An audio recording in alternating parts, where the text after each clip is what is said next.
Ever have trouble with the S sounds in your vocals being too harsh? In this video, I'm going to show you 4 different ways to de-ess your vocals, from a very simple method to an advanced laser targeted method for very precise and professional results. By the end of this video, you'll never have to worry about harsh sibilant vocals ever again. With Orpheus Audio Academy, helping you make better music and grow a fan base online. And what we're talking about here is that harshness that's called sibilance, that S sound and that T sound and whoosh, all that kind of stuff. We want to take that out of our vocals because it's not very musical and it can be very grating on the ear. So we want to take that out. And so method 1, the very simplest method that you can use, is simply not to record sibilant vocals. Don't record them. Why are you recording sibilant vocals? Stop it. I know, easier said than done, but this can actually, there's actually techniques you can use to avoid sibilance. Number 1, use a pop filter. Have a pop filter on your microphone. Pop filters generally are better at taking out plosives, so those like those P and B sounds, but it can help with some of that sibilance as well. But the main thing you're going to want to do is just move your vocal up instead, or your microphone up. Instead of recording directly into your microphone, you want to move it up to be about at nose level like this. Actually just raise it up so that the microphone is at nose level or eye level, and so that your mouth is actually going below the microphone. And this isn't going to hurt the quality because condenser microphones are very sensitive. They can pick up a lot of detail. I can go and like scratch on the wall in the back of the room and you'll probably still be able to hear it.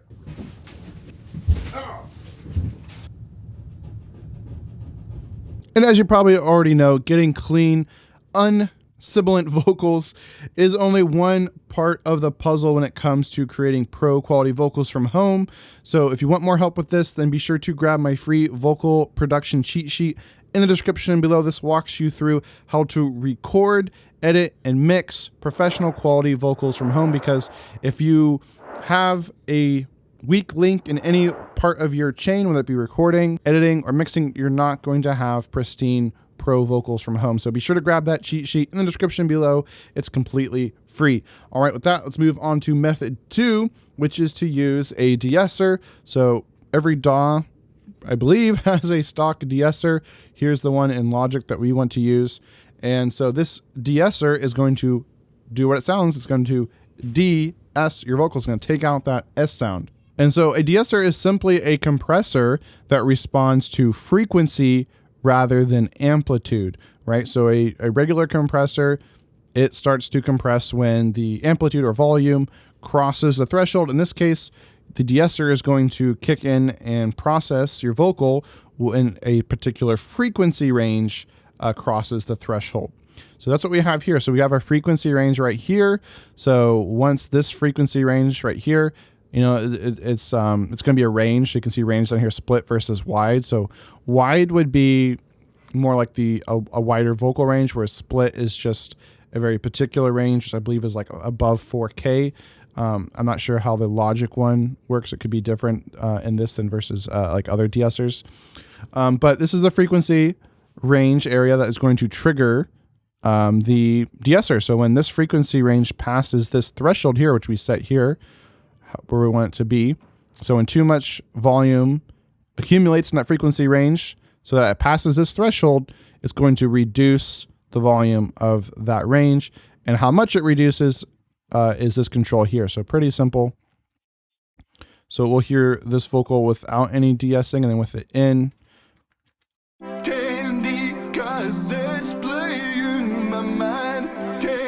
So not too bad, because I recorded it, like I said, with using method 1, where I moved the microphone up. I always do that when I record, so I'm not recording directly into the microphone.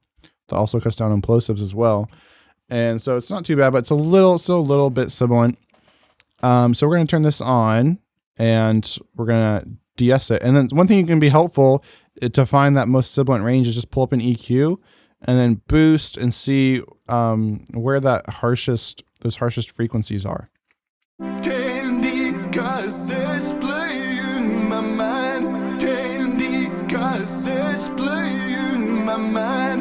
So it's usually like 4K and up, maybe 5K and up to like 8K or so. I found like the harshest part was right here around 7 or 6.8K. So again, we're going to want to turn that off. And so that's what I have set here, right around there. And so we're going to turn this on and we're going to start reducing. And we're going to keep an eye on the detection here because we only want to take out the sibilants. We don't want to take out the actual vocal itself. Candy gases playing my mind. Candy gases playing. So you can see that yellow there. So that's when it's kicking in. We can see it's only taking out one of the k sounds and the ts sound. So it seems like we have our threshold set pretty well. And then how much we want to take out here is what we want to decide. Candy gases playing my mind. Candy gases playing my mind. Candy gases playing my mind. So you can see when I take out a ton, it almost almost sounds like a lisp is being introduced there. So that's probably a little too much. Candy gases playing my mind. Candy gases playing my mind. Candy gases playing my. Now part of that is just the way I sang it. I didn't sing it the clearest, but we can hear that we are taking out some of that sibilance. So that is method 2. So moving on to step 2, we can use a different type of de-esser here. I really like sibilance by waves. So this is just a de-esser, but it's a little bit more advanced. It's a step above the other de-essers out there. And that's because Waves developed this plugin Sibilance with technology that allows it to separate all the different elements of the voice from the sibilance. So in other words, the plugin identifies, okay, what is vocal, what is sibilance, and it allows you to then determine how much of that sibilance you want to take out. So it's a little bit smarter than other de-essers out there, which is why I kind of put this in its own category, and it's what I typically use when I'm de-essing. So we got this in here, and I'll just break down the controls real quick. So you got this display up here. Candy gases playing my mind. Candy gases playing. So you're seeing the waveform, you're seeing what parts are being taken out, what's highlighted in green here, and then at the top here, it's showing how much you're taking out. And then here's your controls for how you determine that. So you have your threshold. So just like with the other one, it's determining right how much that waveform you're going to take out. So you can see these lines moving.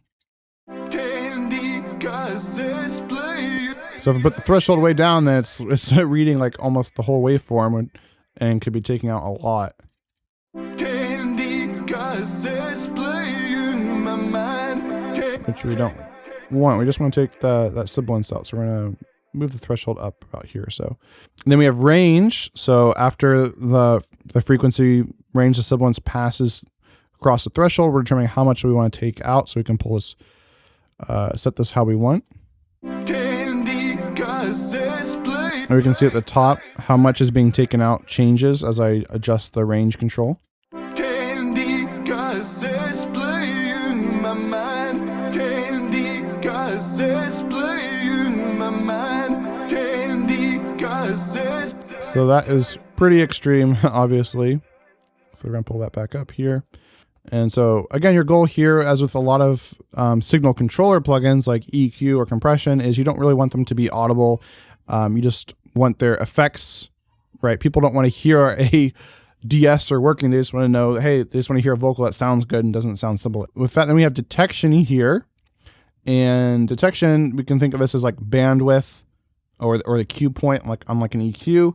And so the lower values down here is going to pick up like just the S parts. And if we go higher, then it's going to take out more of the shh or whooshy type sounds. We're going to have it more down here. And then mode over here, wide versus split, just like with the stock de-esser. Full band, wide is over here. So this would be looking at the entire bandwidth of the frequency ranges.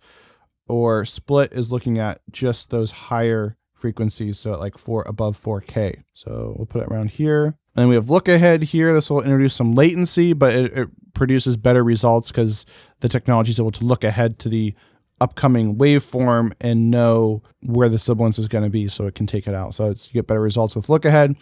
And monitor here, you can hear just what's being taken out.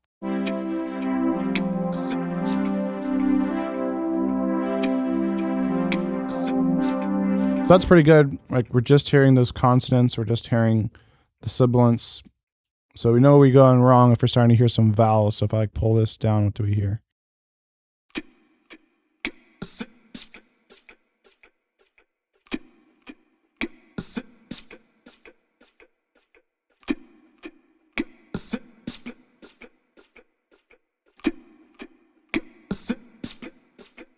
So it's pretty forgiving, actually. It's pretty gentle. But we're starting to hear some vowels in there, so obviously we don't want that. So we'll put this about back to where it was. Candy cassettes playing my mind. Candy cassettes playing my mind. And so that is the third way to go about de-essing your vocals. And before I share with you the fourth and most precise, best way to de-ess your vocals, if you've gotten value from this video, go ahead and hit like, and be sure to hit subscribe as well while you're at it if you want to make sure that you don't miss out on any new tutorials I release on producing music from home. All right, so the absolute best way to de-ess your vocals, I'll turn off sibilants here, is to edit your vocals in a program called RX. Now, I say this is the best way to de-ess your vocals. I guess I should say this is the most precise way. I wouldn't say it's necessarily the best way because it does take more time. And sometimes the best way is just the fastest way. And so that's where you want to use something like sibilants. But if you want to, you're trying to use De-Esser plugins and it's just not sounding great, not sounding how you want, then we can edit this in RX. So I've done other tutorials on how to set this up. I'll link those in the description below on how you can actually edit in Isotope RX inside of Logic if you have Logic. Otherwise, you can just like export this and edit it in RX and import it back in. So here's our vocals, and I think we're listening to the chorus over here. And so we got our spectrograph here. So we set the bottom are the lowest frequencies and the top are the highest frequencies. And then the brightness indicates volume. And so let's listen. Candy cassettes. So you can hear right here is where it's that sibilant is. So you can see how it's the brightest section. If I turn it down, you can still see how like right in here. And we can listen to that. Ouch. That does not sound good. So then what we can do is just simply do a de-esser would do and turn down the volume. So we'll pull up gain here. And let's just try reducing by 3. We don't want to do too much or we'll sound like we have a lisp. And it's get the best results when you're being very strategic, just taking out the most offending portion, right? Like you could say like this whole section here is bright, but now we're taking out a lot of frequency ranges. So we might just want to do this brightest section here and see how that sounds. All right, we will render that and see how it sounds. So that's pretty good. Then we got a little bit up here. Render that. That's almost like too much. It's almost again, this part, just the way I sang it, almost sounds a little bit lispy. Let me just do two. Let me just do one. I'm gonna leave it alone. So that is that, and we can look through here. My mind. Rewind, let's go back in time where the rhythm takes me to a sweet. Right, if like this part was a little too much for us, we could turn this down a bit. Takes me to a sweet rhythm, takes me to a sweet escape. Right, or this. Usually you're only gonna do like 3 to 6 dB. We could do 6 dB of gain reduction here. To a sweet escape. That might be a little bit extreme. I'll do 4. Typically what you're trying to do is trying to get these bright parts to match the brightness of the rest of that area. So pull that down. To a sweet escape. No, you don't. No, you don't ever stop the team. And that's how you can do very precise de-essing. Really awesome. And of course, RX also has a de-esser built in up here. Kind of have the same things. You have a threshold, cutoff. You can use a classic algorithm or the spectral algorithm here. as well if you want to learn this tool. Just another form of de-esser, but I kind of like manually just knocking down those sections that are a little too much that the actual de-esser plugin is not handling well. And then we can just hit file, overwrite original file, and then we close this down and it's going to rewrite the waveform with our edits in place. And now we have de-ess this. I'll go ahead and turn on sibilance as well, and we'll give this a listen. Candy cassettes playing my mind. Rewind, let's go back in time. With a rhythm takes me to a sweet escape. No, you don't. No, you don't. Not bad. Now we have de-essed our vocals. Now, like I said earlier, obviously de-essing your vocals is just one piece of the puzzle when it comes to creating pro quality vocals from your home studio. So if you want the full picture, then go ahead and download my free vocal production cheat sheet in the description below, or go to orpheusaudioacademy.com/vocals. Now, if you want to learn in detail how to create professional radio ready songs from your home studio, only using budget gear and stock plugins, then go ahead and click the video on the screen right now. And with that, keep creating and always be adventuring.